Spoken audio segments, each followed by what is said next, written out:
Welcome to the Irish Pagan School podcast. Your hosts are authors and co-founders of the Irish Pagan School here in County Waterford, Ireland, Lora O'Brien and John O'Sullivan. Fáilte. Did you know that an Irish scribe over 1,000 years ago used Ogham to jot down a note about being hungover in the margins of a Latin grammar book?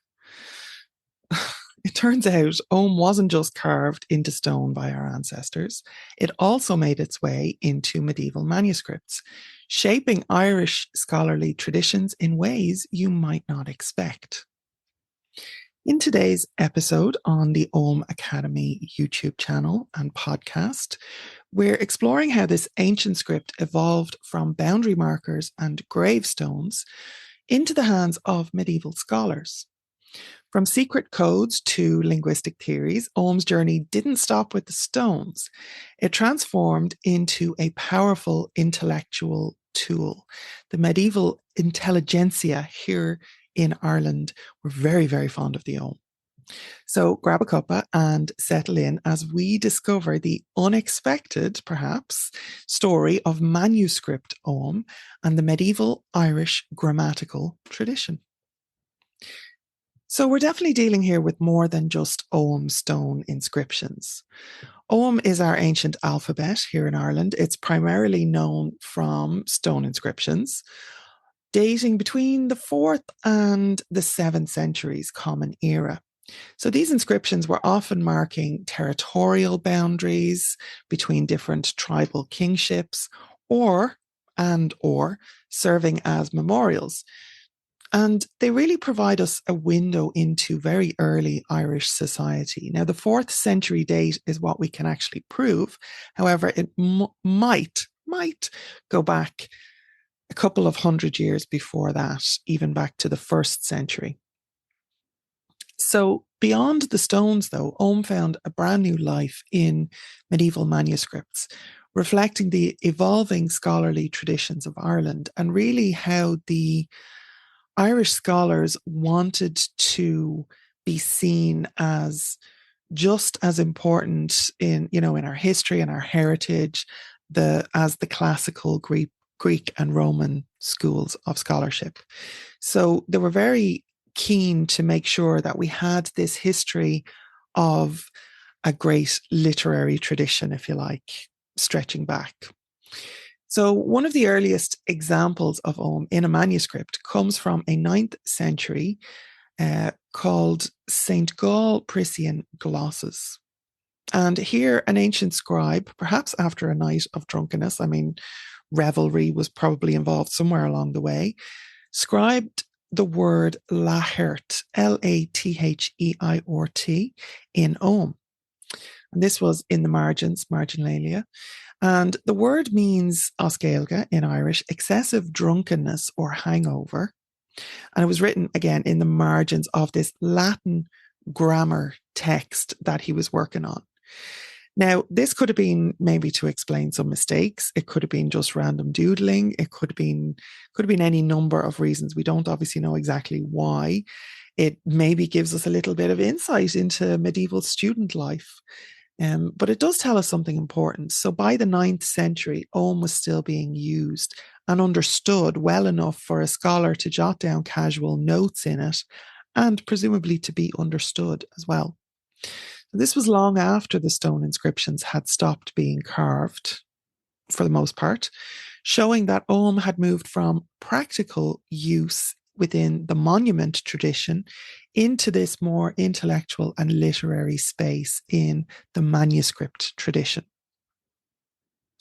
So Ogham in Irish scholarly tradition, we are famously known as the island of saints and scholars. And while the Dark Ages was happening through Europe, here in Ireland, we had this massive scholarly tradition. People were sending nobles from all over Europe were sending their children here to be educated, their sons, let's call it what it is. But beyond this, informal notes in manuscripts, Ogham really became a subject of study in its own right. The Auraicept n-Éces, or the Scholar's Primer, is one of the key texts that discusses the Ogham. So it's an old Irish grammatical work that treats Ogham as a sophisticated script, even suggesting it was divinely inspired. You know, the origin stories within that, the scholar's primer, are interesting.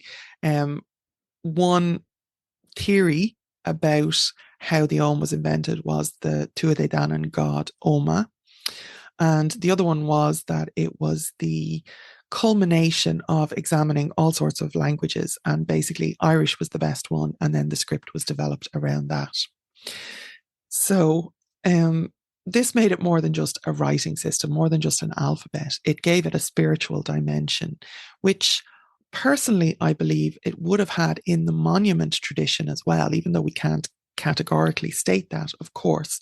But if you're using Ogham to mark territories, there is a protective or warding magical element about that, possibly, probably. And if you're using it as memorial stones, as grave markers, there is a spiritual element of ancestral reverence in there as well. And possibly combining the two, we are using the protective aspects of the ancestors as well as the protective elements of the Ogham.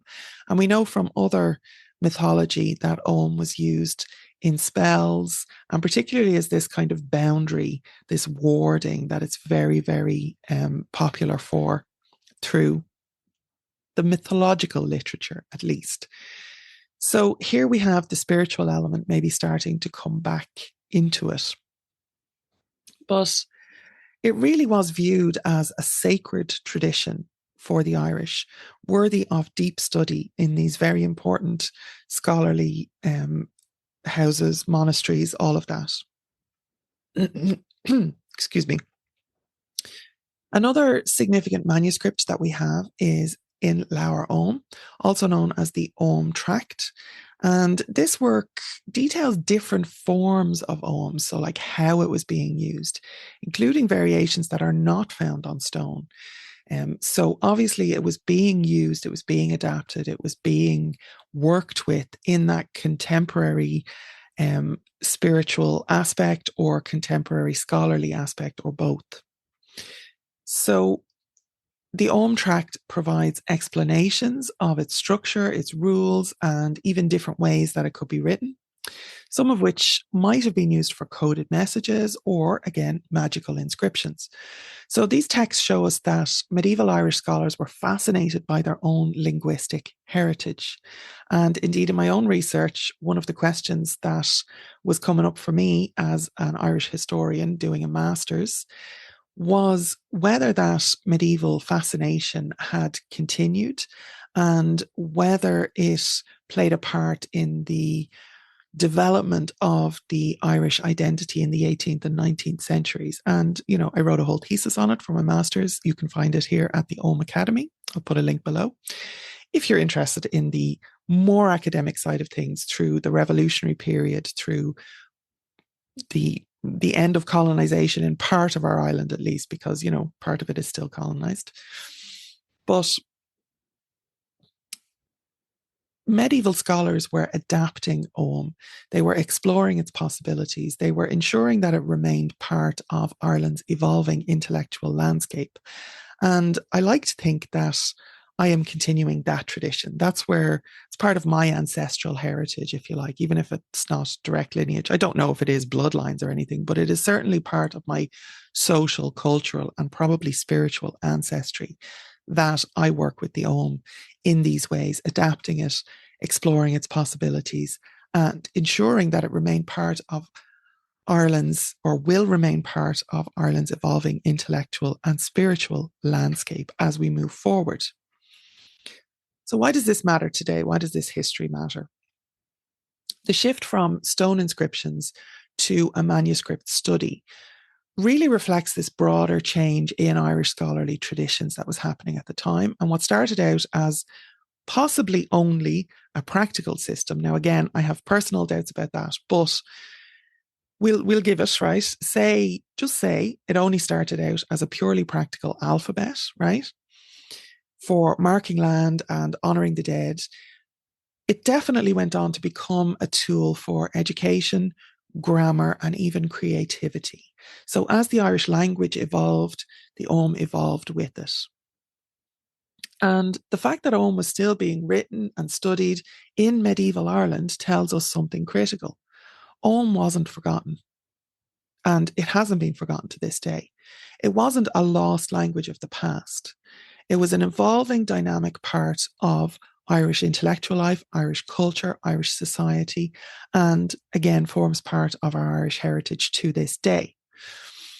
And today, it remains an important symbol of our linguistic and cultural heritage and of the, let's say, lack of savagery that certain colonial oppressors were very, very keen to believe that Ireland was barbaric and savage, and definitely portrayed us in that way. And Ogham was one of the things that we could hold up as a shining example that, hey, to ourselves as much as to anybody else, hey, we have this fantastic intellectual history here. We have this spiritual history here. We have this grounding deeply rooted in our past, in our ancestry. And Ogham really became a keystone or a touchstone for this evolving Irish identity. And again, I believe it remains it to this day. So if you're interested in exploring Ogham further, I have got something for you. I have developed a free guide to Ogham. It's a downloadable PDF that you can get. So you will get more comfortable with the visuals of Ogham, with the alphabet itself. Ogham is not a language, it's an alphabet or a script. And this is one of the ways that you can learn it. But instead of just searching on the internet for random new age crap, here you're getting a very good academic basis in it, but also space being held for a spiritual connection to it, an ancestral connection to it, and even a magical connection to it. So all of that is very important to me, and it's what I would like to gift to you. So you can understand the letters, their meanings, how they can still be used in spiritual and scholarly practice today. So I will put a link to that below. It is ogham.academy/guide, OGHAM.academy/guide, and you will be able to get your guide to the Ogham. So gur míle maith agat for joining me today. If you enjoyed this video, this podcast episode, please subscribe and share it with others who are passionate about Ireland, Ireland's heritage, our culture, our language. And until next time, honour the lore, respect the wisdom, and slán go fóill. I will see you in the next video. If you enjoyed this podcast, please leave us a positive review in your podcast listener. Then head over to irishpaganschool.com and enroll in one of our free or paid courses. Slán go fóill, and we will see you next time.